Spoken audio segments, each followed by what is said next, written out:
காதல் வைத்து காத்திருந்தேன். காற்றில் உந்தன் குரல் மட்டும் கேட்டிருந்தேன்.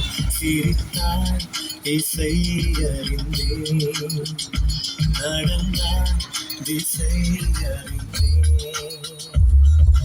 காதல் எனும் கடலுக்குள் நான் விழுந்தேன்.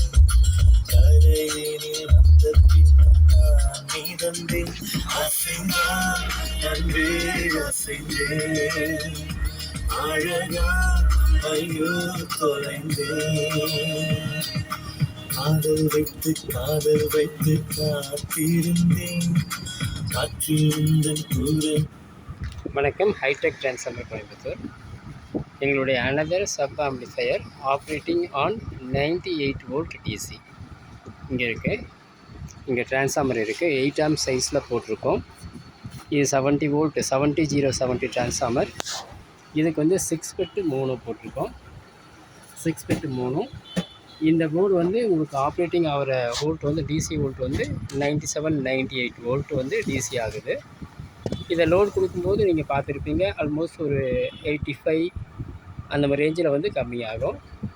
அது கம்மியாகிற காரணங்கள் வந்து பார்த்திங்கன்னா, ஆக்சுவலாக வந்து நான் அந்த பவர் ரேட்டிங்காக போட்டிருக்கேன்.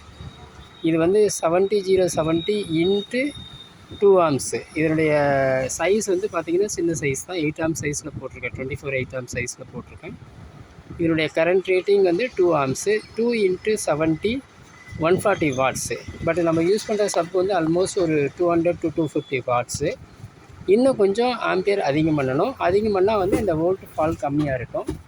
இது ஃபஸ்ட்டு போர்டில் வந்து நான் வந்து தேவையில்லாமல் ரிஸ்க் எடுக்க முடியாது. ஏன்னா எவ்வளோக்கு எவ்வளோ பவர் ரேட்டிங் இன்க்ரீஸ் பண்ணணும் அந்தளவுக்கு வந்து போர்டுடைய எஃபிஷியன்ட் எனக்கு தெரியாமல் போயிடும். ஸோ அதுக்காக வந்து நான் இந்த பவர் ரேட்டிங்கை ஓவராலாக வந்து ஒரு 140 வாட்ஸ் உள்ள டிரான்ஸ்ஃபார்மர், ஐடியலாக வந்து 140 வாட்ஸ் விஸ்டாண்ட் பண்ணுது, அந்த டிரான்ஸ்ஃபார்மரை போட்டிருக்கேன். இது கண்டினியூஸாக ஒரு 5 ஹவர்ஸுக்கு மேலே ரன் ஆகிடுச்சு. எந்த ப்ராப்ளமும் இல்லை. இப்போ நாளைக்கு வரக்கூடிய பேட்சில் வந்து பார்த்திங்கன்னா இன்னும் கொஞ்சம் ஆம்பியர் ரைஸ் பண்ணுறேன். ஒரு மினிமம் ஒரு 250 வாட்ஸ் அந்த ரேஞ்சில் இருக்கிற மாதிரி டிரான்ஸ்ஃபார்மரை ரைஸ் பண்ணுறேன். ரைஸ் பண்ணும்போது இந்த வோல்டேஜ் ஃபால் வந்து கம்மியாக இருக்கும்.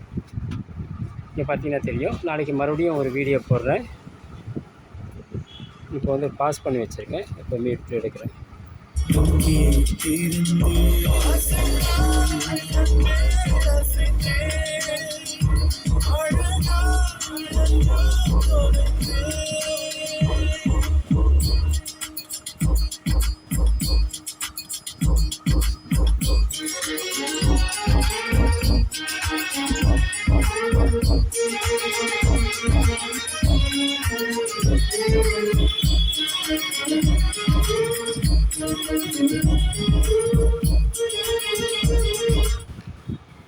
இது வந்து நல்ல ரிசல்ட் வரும். கொஞ்சம் இம்ப்ரூவ்மெண்ட் பண்ண வேண்டியிருக்கு. அதாவது உங்களுக்கு வந்து பவர் ரேட்டிங்கே கரெக்ட் பண்ண வேண்டியிருக்கு. அண்ட் வந்து சப் ஃப்ரீக்வன்சி கரெக்ட் பண்ண வேண்டியிருக்கு. சப் ஃப்ரீக்வன்சி வந்து ஃபேஸ் ஆங்கிள் கரெக்ஷன் பண்ண வேண்டியிருக்கு. இது ஆக்சுவலாக வந்து எங்கள் போர்டு இல்லை, ஷான் போர்டு. எங்களுடைய ப்ரீ போர்டில் போட்டோம்னா உங்களுக்கு வந்து அந்த ஃபேஸ் ஆங்கிள் கரெக்ட் பண்ணியிருக்கோம். ரிசல்ட் கூடுதலாக இருக்கும். நாளைக்கு மறுபடியும் இன்னொரு வீடியோ எடுக்கிறேன். அந்த வீடியோவில் வந்து உங்களுக்கு ஆம்பை கரெக்ட் பண்ணுவாங்க, பவர் ரேட்டிங்கை கரெக்ட் பண்ணுறேன். அடுத்து சப் ஃப்ரீக்வன்சி வந்து எங்களுடைய கண்ட்ரோல் போர்டில் போட்டு ரிசல்ட் பார்க்கலாங்க. தேங்க்யூ.